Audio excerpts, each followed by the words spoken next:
Hey, Kevin here from the internet. This is the Breakdown Series Season 2, Episode 2. If you're new to the series or haven't caught up on the previous episodes yet, the playlists will be linked down in the description. All of my raids are played live on twitch.tv/KRASHED. If you want to see more of these plays in real time along with other wicked and gnarly stuff we do on there, make sure to leave a follow and tune in. The scenario we are going to focus on today takes place in the resort and is all about capitalization of momentum. One of the most important rules in guerrilla tactics, which you will come to rely on playing as a solo, is the element of surprise and hit and run tactics. Being able to dictate the flow of any engagement and have the enemy react to you instead of the other way around, puts you in a position of power and increases your odds of survival. We're going about our way with the trusted gather.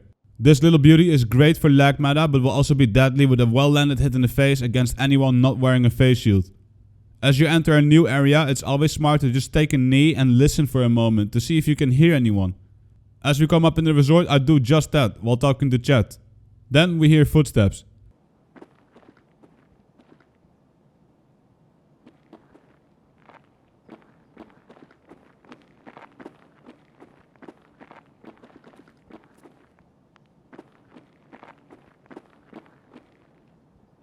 From the sound of them, it's either a four-legged man-beast or a duo.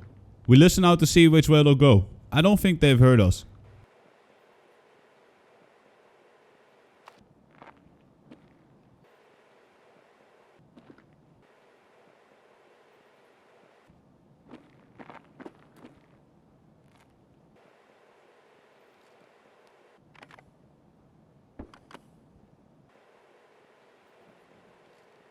Do they know I'm here? It takes a while before I ask, do they know I'm here? Because I've not heard them make a single sound since the original footsteps, which is odd. They're acting like they know I'm there, but I'm unsure in the moment, so we wait a little longer. It pays to be patient sometimes. No way they know. They're acting as if they do though.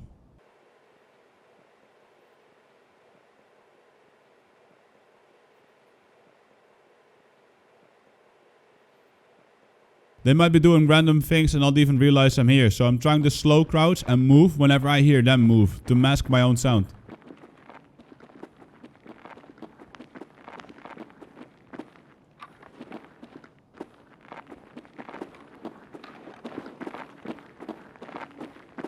As they move up and we get into the initial engagement, I want to push and make sure we finish at least one of them off. Turning the fight from a 2v1 into a 1v1. We clapped one. We land a few headshots on the first guy and he drops, and we need to back down as soon as possible with our current health situation. As I'm healing, I'm trying to keep my ears focused on if our guy makes any moves to push. Normally I try to critique my own gameplay over critiquing my opponents, but for teaching purposes I think it's worth highlighting here that our opponent is not playing aggressive. He is choosing to be passive and is allowing me to heal even though we got significantly hurt in the first exchange, where he has taken no damage at all. By not forcing our hand, he is allowing us to regain our health as well as our bearings. We are even allowed to reload our mags. A small tip that might help you out here is to reduce your interface sound. Go to your settings, sound options, and then reduce interface sound so you're not deafened by the sound of repacking your own mags. This helps to be able to listen out for footsteps and the like. It's the only reason why I feel comfortable repacking my mags in this spot, because I know I'll be able to hear our friend when he decides to push. Lowering this setting will not change anything other than the sounds you hear when you work in the menus.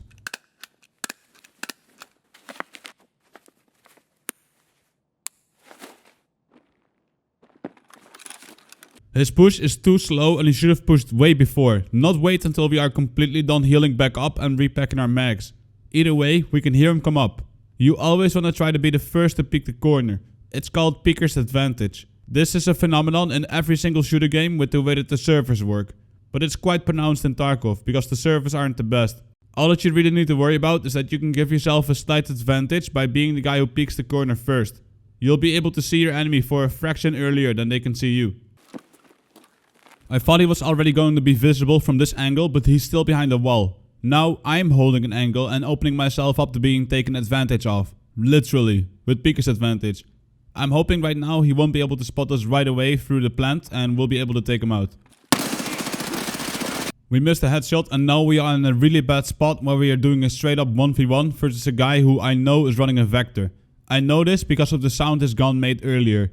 The 9mm ammo he's using is going to be stronger than the flash damage bullets I got from my little Catter. With the Catter, you're going to be outgunned by pretty much anything in a straight up 1v1 anyway. So it's always fair to assume. Either way, this 1v1 is really bad for me because he'll be able to easily outgun us with stronger bullets and bigger mags and an incredibly high rate of fire. We have to disengage and try a different approach and fast.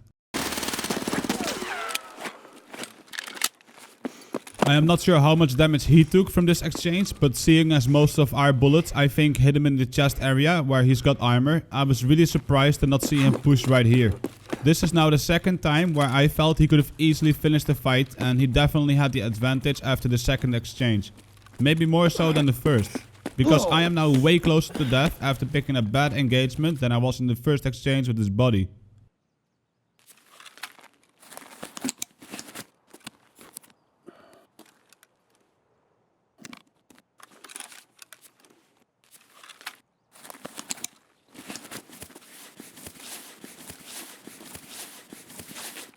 I jump on the boxes here to peek and to see if we can maybe get some more cheeky hits on him. I know we desperately need to heal, but maybe we can catch him off guard in the hallway. I don't see him straight away, so we fall back and focus on our own health. Our opponent not being aggressive throughout the entirety of the fight so far, I'm fairly comfortable to just hit up a bush and heal back up to full again, knowing that he is extremely unlikely to come after us and push. Our armor is completely destroyed, so I drop it because it will do nothing but slow us down at this point. I don't think we can take this fight. We don't really have anything to lose, so I'll go back. All things equal, having a graphics card, game says not to winning a fight. Yeah, you know what the thing is, we can sell the graphics for like 900k. We'll make a fuck ton of money. I'm on like 500k now. But I also kind of want to kill this guy.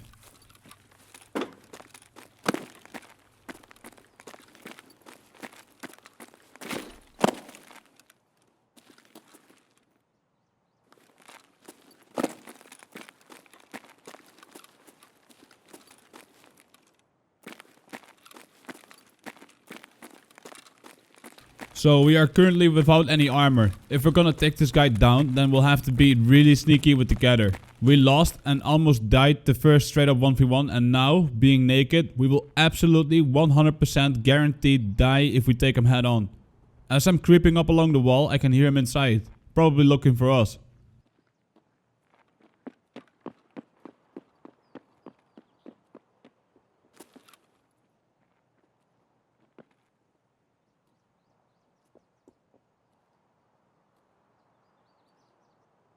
How does the flashlight go through the brick? I'm really trying to keep a low profile and move only when he's making noise to mask our own sound. The sound in this raid has been really weird because I still don't know how they knew I was on the staircase at the beginning of the video.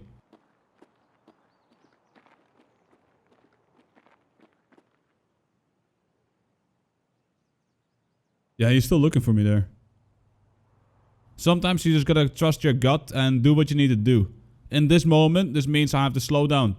Although our positioning here is absolutely horrible, with no cover in a very high traffic area, it was pretty late into the raid at this point, so I was not overly concerned by having another guy run into me. But it's still something to keep in mind. You think he hears me? Hey, Emprin. Early stream? Yeah, I woke up at 3 AM, so wanted to start early.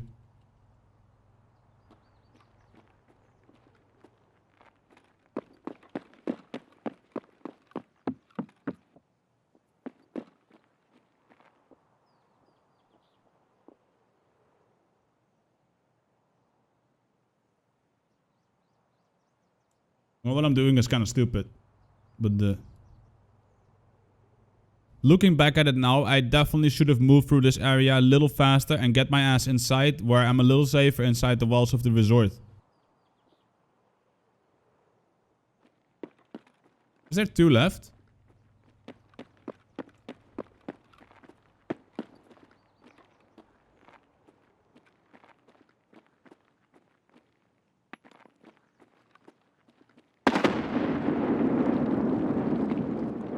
When he starts throwing grenades around, I'm honestly a little caught off guard.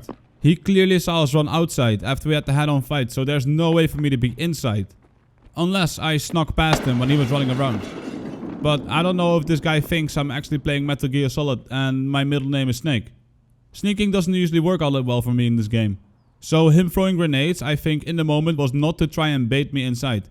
I think he was fighting somebody else, because there's almost no way for me to even be inside at this point. Unless he doesn't know the entry points of the resort, which is also possible. I try to err on the side of my opponent always knowing more than I do, as to not underestimate them. So I'm just going to assume that he's fighting somebody else. But after only hearing nades and no gunshots, I guess he was just trying to nade rooms in order to kill me if I happen to be in one of them. As he's running around and we take a bit of a breather, we can come up with a plan. I think my best bet in the moment is to try and see if we can loot his body for their gun and maybe their armor. Chances are that their gun is going to be packing a lot more powerful bullets than ours, and this will definitely help us in trying to kill this guy and perhaps more of their friends.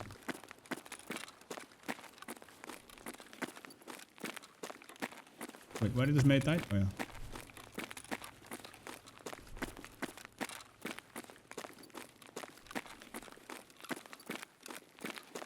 Thanks to putting my interface sounds down, I'm able to loot and still listen out for this guy. I think I heard him move towards the other end of the resort before we went in, so we should be good, and I'm taking my sweet time to grab everything right away. We have just leveled up and upgraded to a nice RPK. No matter what type of bullet is in there, it's going to pack a lot more punch than our Keter did. And 16 round mags to boot. This will come in handy. I don't check the mag for the ammo count because that's how I roll. Gotta live a little. And my way of living a little is by not checking the mag in Tarkov.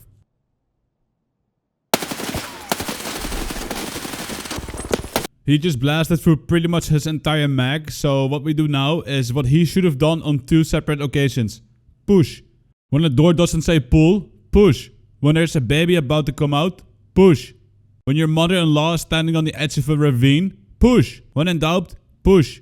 Or pop a pain. When you have a Keter and take out a guy and their friend allows you to heal twice, get back in the fight, loot their friend's gear and tank their bullets with their friend's armor, and you have their gun in your hands, push. We make them pay right now. Somebody's gotta show these people what it takes to be dominant around here. I bought my flashlight toggle to my mouse thumb button for situations just like this one. We can quickly enable the flashlight to blind him mid-fight without having to take our hand off the movement buttons. I know he's in here, so we can start pre-firing as we come around the corner. When he goes down, I want to take my PMC out of the immediate hot area and heal, check my mags and get ourselves fully combat ready in case there's another guy skulking around. You never know.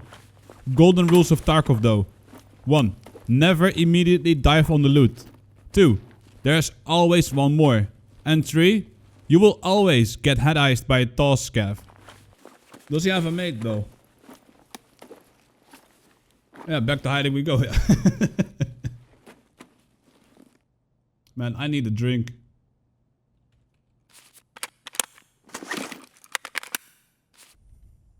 This was the Vector guy though, pretty sure. Got the jack. I kinda need to go. I'm not sure if he still has a mate.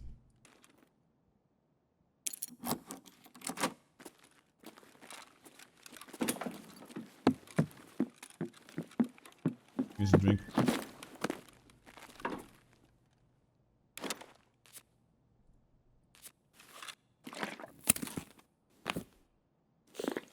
I am kind of expecting there to still be a guy though.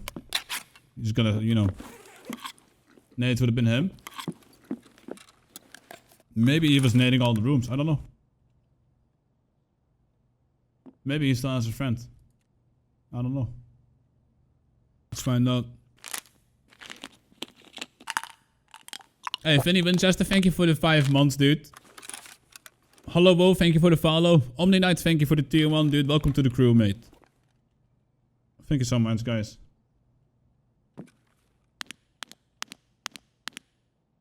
Yeah, let's see if he has a friend.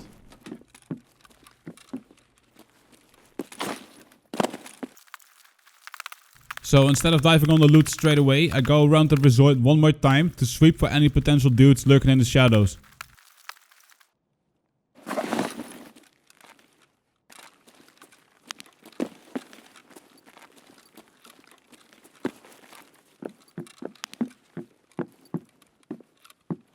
Maybe it was just him.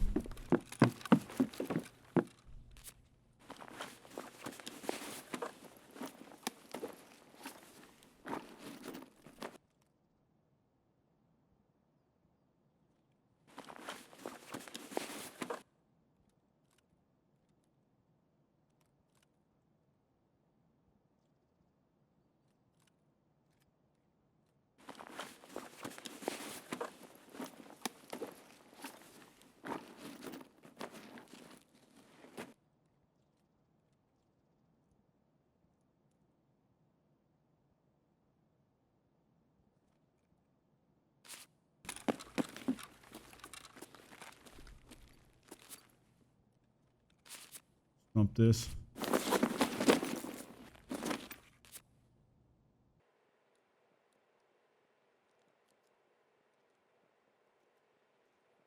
Thanks very much for watching. If you enjoyed the video, make sure you leave a like and make sure you subscribe and ring the bell to not miss any of my uploads.